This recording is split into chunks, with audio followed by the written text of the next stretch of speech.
Hello, everybody. Today we deal with IP, which means intellectual property, a very important topic, especially after the disruption of AI in our lives.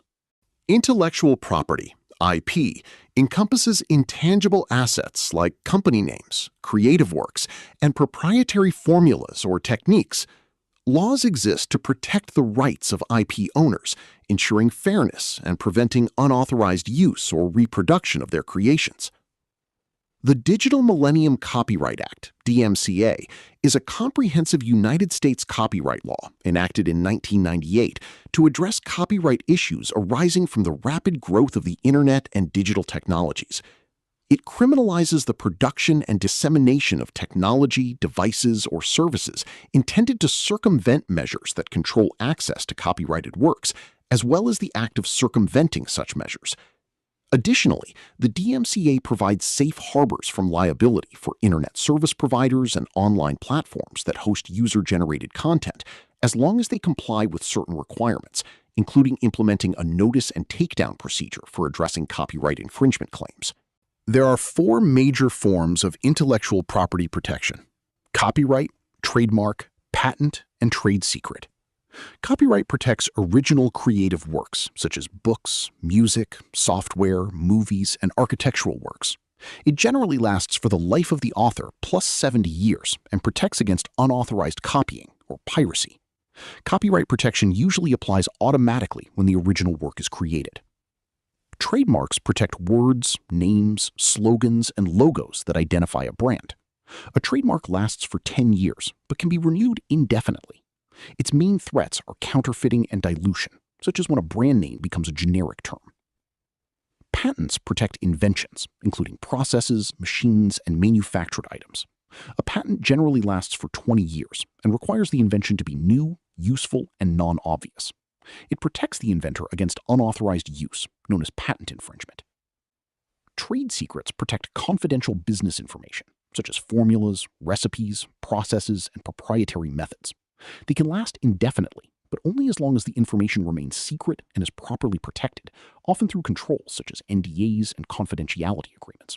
The primary threat is industrial espionage. The key difference is simple. A patent gives the strongest legal protection for an invention, but only for a limited period.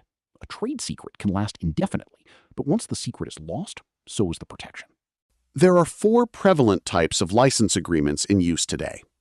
Contractual license agreements involve a written contract delineating responsibilities between the software vendor and customer, commonly utilized for expensive or specialized software packages. Shrink-wrap license agreements are displayed on the exterior of software packaging and typically include a clause implying agreement upon breaking the shrink-wrap seal. Click-through or browser-wrap license agreements, increasingly common, present contract terms either on the software box or within documentation, requiring users to actively acknowledge agreement during installation. Cloud services license agreements extend click-through agreements, often omitting written agreements and displaying legal terms on screen for users to review, typically leading to users quickly clicking through without thorough examination. Other license models define how long the software can be used and who can use it. A perpetual license allows the software to be used indefinitely after a one-time purchase, although support and updates may require additional payments. A subscription license allows the software to be used only while recurring payments continue. An open-source license allows users to access, modify, and distribute source code, subject to the specific conditions of licenses, such as GPL, MIT, or Apache. Freeware is free to use, but usually remains proprietary and closed source. A concurrent use license limits how many users can use the software at the same time, regardless of how many people have it installed. A named user license is assigned to a specific individual and generally cannot be transferred to another person.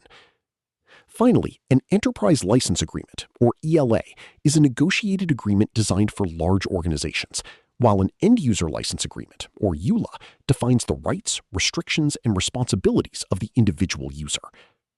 The takeaway is simple. Software licensing is not just a legal issue. It is also a security, compliance, asset management, and governance concern, because an organization must know exactly what it is authorized to install, use, copy, and distribute. That's all for today. Thank you so much for your attention. I'll see you in the next lesson. And you already know where you can find all the material to pass your CISSP exam: www.theinfosecvault.com.